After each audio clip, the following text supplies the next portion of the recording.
শ্বেতপত্রে যে $16 বিলিয়ন প্রতি বছর চুরির গল্প আসছে, ওইটা কি কাউন্সিলররা করছে? ওই টাকা চুরি করছে কে? আপনারা করছে, রাজনীতিবিদরা করছে। তাহলে যে যে যুক্তিতে অন্তর্বর্তীকালীন সরকার আপনাদের ব্যাপারে সিদ্ধান্তটা নিয়েছে, এটা যৌক্তিক না, ন্যায্য না, ইনসাফ এবং গণ অভ্যুত্থানের স্পিরিটের সাথে যায় না। তাহলে এখন এখানে আমার যারা সহযোদ্ধারা আসছেন, যারা আপনার দাবিটাকে পরবর্তী পর্যায়ে রাষ্ট্রের সাথে নেগোশিয়েট করবেন, তাদের কাছে এখন আপনার কষ্টের দাবিটা কি হবে? আমাদের দাবি হচ্ছে, আমি আপনাদের সব দাবি বলবো, আমাদের যেটা করণীয় সেটা হচ্ছে একটা ইমিডিয়েট কমিটি করে দিতে হবে, এবং সেটা আমলাদের নিয়ন্ত্রিত উপকমিটি হইলে চলবে না। এই উপকমিটি হইতে হবে যারা গণ অভ্যুত্থানের নেতৃত্ব দিয়েছে, এমন নির্বাচিত অনির্বাচিত আগের সময়ে সব মিলায় অংশীজন দিয়ে 5 জনের একটা কমিটি করতে হবে, উপকমিটি। তারা 1 সপ্তাহের ভিতরে আপনাদের যত অংশীজন আছে, পৌর এবং সিটি, উপজেলা পরিষদ, আরো যে সকল পরিষদ আছে ওদের সাথে কথা বলবেন। কথা বলে ওনারা একটা তালিকা করতে হবে যে আপনাদের ভিতরে কারা কারা আওয়ামী লীগ, জাতীয় পার্টি, 14 দলের বাটপাড়ির সাথে জড়িত ছিলেন না, প্রথম শর্ত।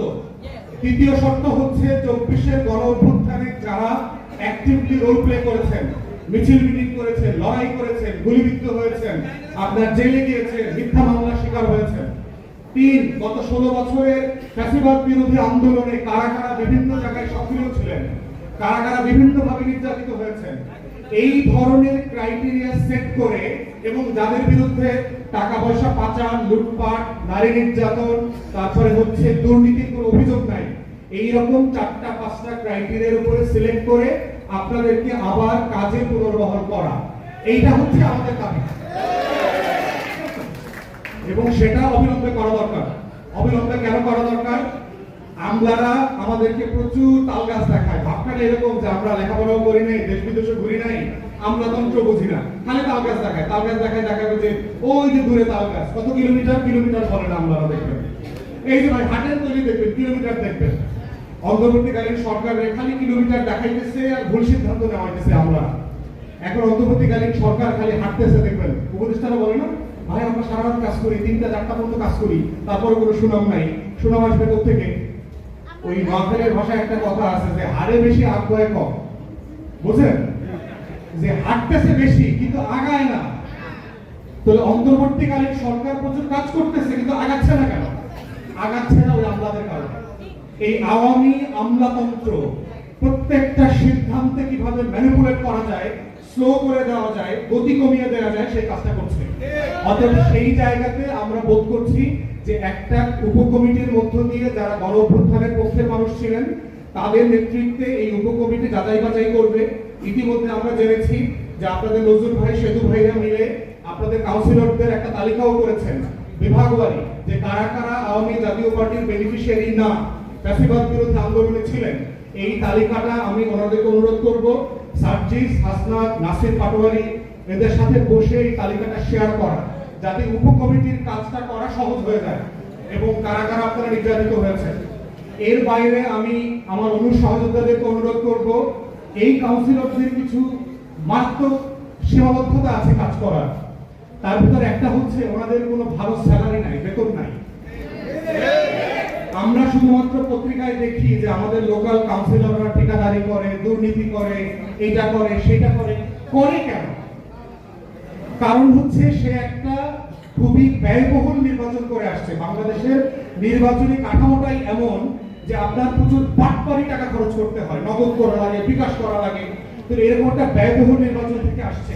তার মাসে সম্মানী ভাতা কত? 9,000 টাকা, 10,000 টাকা, 11,000 টাকা। এই যে শীতকাল আসছে, বিয়ে বাড়ি, জন্মদিবস, ওয়াজ মাহফিল, কাউন্সিলরদেরকে প্রত্যেক জায়গায় যাইতে হবে। 2,000 টাকা, 5,000 টাকা, 10,000 টাকা বাপের টাকা দিবে?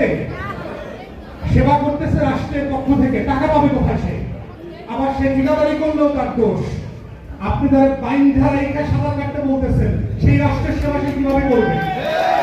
তাহলে আমরা অনুরোধ করবো আমাদের সহযোদ্ধাদেরকে যে অন্তর্বর্তীকালীন সরকারকে ওনাদের একটা সম্মানী ভাতার ন্যায্যতার ভিত্তিতে করতে হবে।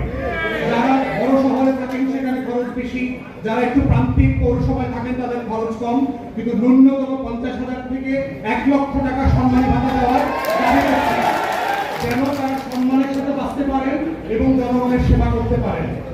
আর হচ্ছে তাদেরকে একটা পুনর্বহাল করবার মধ্যে কিন্তু মেয়াদ ঠিক করে দিতে হবে।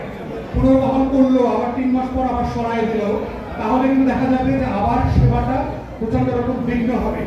সেবার সমস্যাটা কোথায় দেখেন, যে আগামী এই জানুয়ারি মাসের প্রথম সপ্তাহে প্রাইমারি স্কুল, হাই স্কুল থেকে শুরু করে প্রচুর বাচ্চারা স্কুল পরিবর্তন করবে, নতুন ভর্তি হবে, এবং এই নতুন ভর্তি হওয়ার জন্য তাদের কাগজপত্র লাগবে, জন্ম সনদ লাগবে, তাদের বাবা মার পরিচয়পত্র লাগবে, এনআইডি কার্ড লাগবে, সত্যায়িত করতে হবে। অথচ আমাদের প্রত্যেকটা স্থানীয় পরিষদের অফিস বন্ধ। তাহলে বাচ্চারা প্রাইমারি স্কুলে ভর্তি হবে কি ডকুমেন্টস দিয়ে? তার কোনো ডকুমেন্টস নাই, বাবার ডকুমেন্টস নাই, সত্যায়িত করার লোক নাই, সে কিভাবে এটা করবে?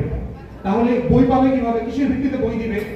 এইটা পুরোটা আবার একটা দুর্নীতির চক্র তৈরি হবে। প্রাইমারি স্কুলের টিচার, হাই স্কুলের টিচার, হেড টিচার, গভর্নিং বোর্ডের চেয়ারম্যান, এরা সবাই মিলে প্রত্যেকটা বাবা মায়ের কাছ থেকে 1,000, 2,000, 5,000 টাকা করে নেবে।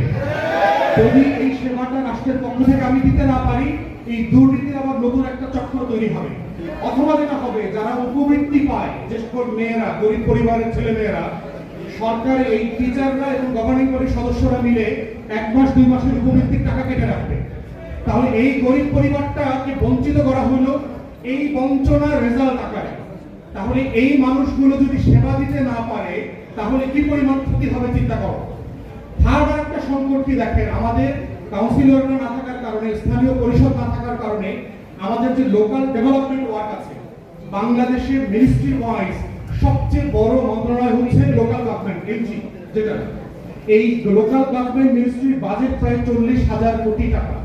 এই কাজগুলো কিন্তু আটকা পড়ে গেছে। এই 40,000 কোটি টাকার কিন্তু কনসিকুয়েন্সিয়াল ইকোনমি আছে। যে এলাকায় 50টা রাজমিস্ত্রি কাজ করে, সেই এলাকায় কিন্তু 2টা দোকান তৈরি হয়, 3টা বাড়িতে বাসা ভাড়া তৈরি হয়। ওখানে মোটরসাইকেলে যাওয়া আসার কারণে তেল খরচ বাড়ে, পেট্রোল পাম্পে বেচা কিনা বাড়ে, মুদির দোকানে বেচা কিনা বাড়ে, টিউশনি বাড়ে। এইরকম অনেক সেবা তৈরি হয়, একটার সাথে আরেকটা জড়িত। এই কাজগুলো বন্ধ থাকার কারণে যেটা হচ্ছে, এই বছরের অর্থনীতি কিন্তু প্রচন্ড রকম সংকটের মুখে পড়বে, জিডিপির গ্রোথ কমে যাবে। এবং আগামী জুন জুলাইতে যখন আমরা অর্থনীতি নিয়ে আলোচনা করব, এই গ্রোথের জিডিপি ঘাটতির দায়টা কিন্তু গণঅভ্যুত্থানের উপরে পড়বে এবং অন্তর্বর্তীকালীন সরকারের উপরে পড়বে। তাহলে আমলারা যে সংকটটা তৈরি করেছে, এই দায়টা কিন্তু দিন শেষে আমলারা নেবে না, এই দায়টা নিতে হবে আমাদের সহযোদ্ধাদের, গণঅভ্যুত্থানের পক্ষের শক্তিদের। তাই আমি বিনীতভাবে অনুরোধ করছি আমার সহযোদ্ধাদেরকে এই লড়াইটা, এই গরিব মানুষ, প্রান্তিক মানুষের হয়ে, যারা প্রতিদিন রাত 12টা, 1টা, 2টা পর্যন্ত গ্রামে গঞ্জে পৌরসভায় হেঁটে হেঁটে সেবা দেন, গরু হারিয়ে গেলেও তার বাড়িতে যায়। আমার গরুটা মাঠ থেকে আমার বাড়িতে আসে না, সেটা কাউন্সিলরের বাড়িতে গিয়ে হাজির হয়, কাউন্সিলররা হেরিকেন নিয়ে এসে গরু খুঁজে দেয়। এই সেবা আমলারা কোনোদিন দেবে না, দেয় না,